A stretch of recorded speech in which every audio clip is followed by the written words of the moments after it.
पितरों के देवता कौन है, उनका नाम क्या है?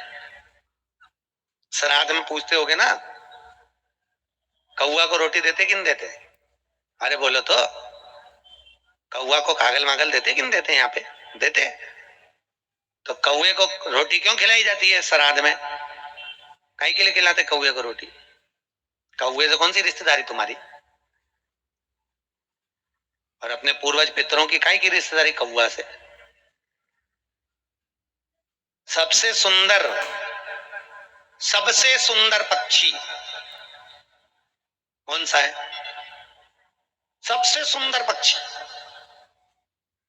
अरे बोलो तो, मोर। ये तो तुमने कहा, पर शास्त्र में नहीं लिखा। सबसे सुंदर पक्षी जो दूध से भी ज्यादा सफेद है, सबसे सुंदर पक्षी जो दूध से भी ज्यादा सफेद, वो था कौवा। कौन? जम के बोलिए। कौवा सबसे सुंदर था, सफेद था। और पितरों का कपड़ा कौन सा कलर का होता है? सफेद। तो सफेद कौवे पर पितर बैठते हैं। पितरों के जो देवता है ना, उनका नाम क्या है? आर्यमा। क्या नाम उनका? आर्यमा। आर्यमा देवता कौवे पर बैठते हैं। सबसे सुंदर पक्षी था कौवा, बहुत मीठा बोलता था, एकदम सुंदर। वो तो एक बार ब्रह्मा जी ने गया जी में यज्ञ रखा। ब्रह्मा जी ने कहा, प्रभु मुझे इस गजासुर की छाती पर यज्ञ करना है। भगवान ने कहा, कर लो। गयासुर इतना दानी था, इतना पुण्यवान था असुर, पर प्रवृत्ति दानी की थी। भगवान नारायण ने कहा, गयासुर नीचे सो, तुम्हारी छाती पर यज्ञ होगा। ब्रह्मा जी ने यज्ञ करना चाहा है, गयासुर सो गया।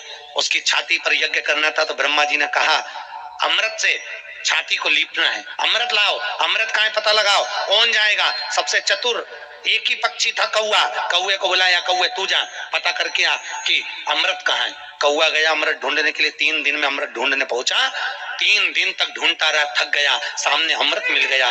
कौवे ने, उस प्यास लग रही थी, अमृत को पी लिया। कौवा अमृत पिया, और कौवे ने अमृत को पिया और ब्रह्मा जी को आकर के दिया, अमृत वहां रखा है। ब्रह्मा जी गए, अमृत को लेकर आए, और गयासुर की छाती को लीपने के लिए अमृत को ढोलने लगे। इतनी देर में कौवे ने कहा, महाराज ये अमृत को तो मैंने झूठा कर दिया।